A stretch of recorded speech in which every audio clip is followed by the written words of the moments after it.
Y cuando están sentados a la mesa, Jesús anuncia quién va a ser el traidor, que hay un traidor entre ellos. Y ellos empiezan a decir, seré yo, Señor, seré yo, Señor. Todos ellos impactados. Y Judas dice, seré yo, Señor. Y él le dice, tú lo has dicho. Pero aún así la gente no podía concebir de que fuera Judas. Se miraba muy respetable, el que manejaba las finanzas, pero un ladrón. Jesús parte el pan y dice, este es mi cuerpo que es entregado para muchos, para el perdón de los pecados, para la salvación. Establece el memorial del pan y los discípulos empiezan a discutir entre ellos quiénes de ellos serían el mayor, porque el Señor ha hecho mención del reino de los cielos. Él dice, ya no tomaré este fruto de la vid, sino hasta que lo beba de nuevo en el reino. Dice el reino, Él viene a establecer el reino. Empiezan a decir, bueno, ¿quién va a ser el más grande en el reino? Pedro dice, yo voy a ser. No, Santiago dice, Jacobo dice, soy yo. Y empiezan a discutir entre ellos y viene el Señor y se quita su túnica externa, se pone una toalla y empieza a lavar los pies de los discípulos, que era una labor de esclavo. Los pies venían sucios y viene Jesús y empieza a lavar los pies de cada uno y muestra esa humildad. Y luego el Señor comparte la copa y habla de que es la copa de un nuevo pacto y identifica al traidor en forma ya más personal cuando Juan le pregunta a Jesús, ¿quién es? Y el Señor le dice, a quién le entrega este bocado, y le da ese bocado a Judas y le dice a Judas, lo que tienes que hacer, hazlo pronto. Y en ese momento Judas sale. Dice que Satanás entró en Judas. 2 veces dice que Satanás entra en Judas. Cuando va a venderle a Jesús a los líderes religiosos, dice que Satanás entra en Judas y él va y hace trato con los principales sacerdotes para entregar a Jesús. Y luego cuando deja a Jesús y a los apóstoles y sale esa noche, ese miércoles, para entregar a Jesús, o sea, para ir con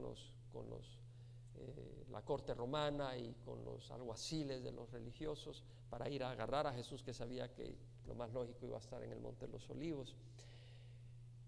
Jesús les avisa de que todo el mundo lo va a abandonar, y Pedro declara, no, aunque todo el mundo te abandone, yo voy a ser fiel a ti. Eso le dice, antes de que cante el gallo 2 veces, me negarás 3 veces. Todo eso ocurre y no tomo mucho tiempo en leerlo, porque si no, no terminaríamos.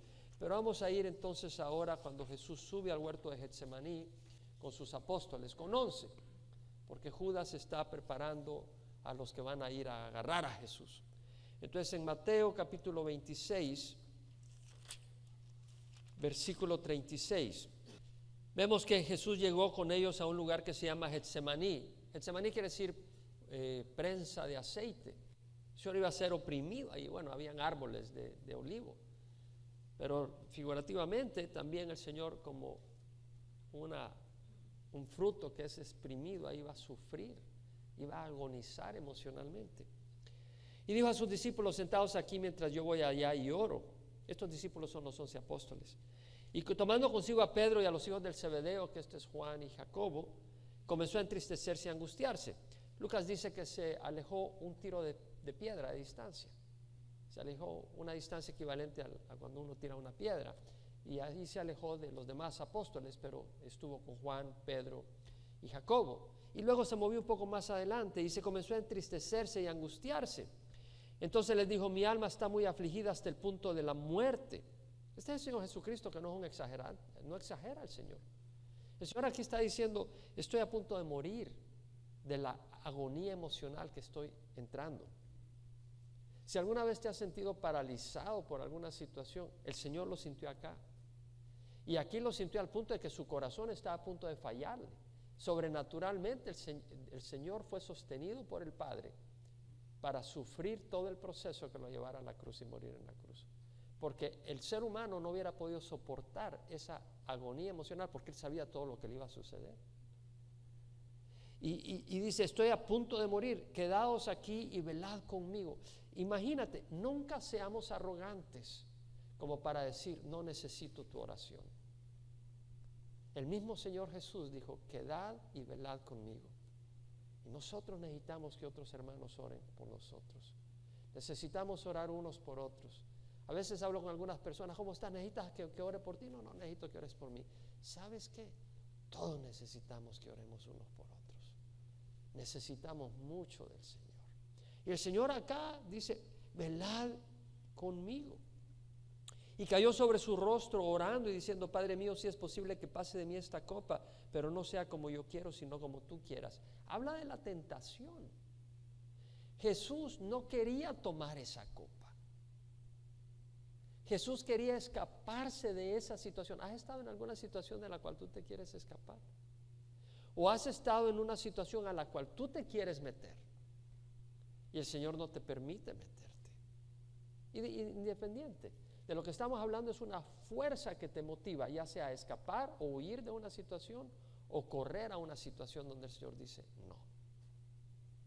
Y el Señor acá lo siente.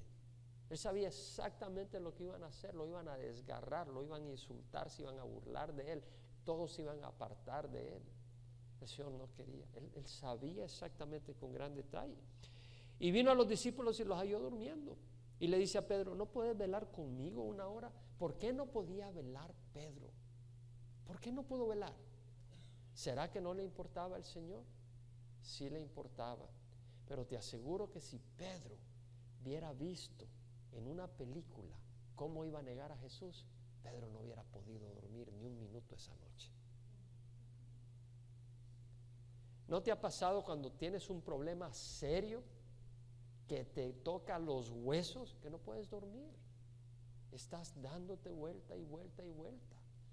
Si sabes que mañana te van a disparar en el paredón, que viene un enemigo y que te van a disparar tú no duermes esa noche. Lo que le faltaba a Pedro era visión de lo que viene. Y muchas veces nosotros estamos dormidos en nuestras mentes porque no tenemos una visión espiritual de las cosas que vienen. Y necesitamos mucho que el Señor abra nuestros ojos, como abrió los ojos de Bartimeo. Yo oro que el Señor abra nuestros ojos, hermanos. Yo hablo de los míos y hablo de los tuyos. Que el Señor abra nuestros ojos, porque ¿sabes qué?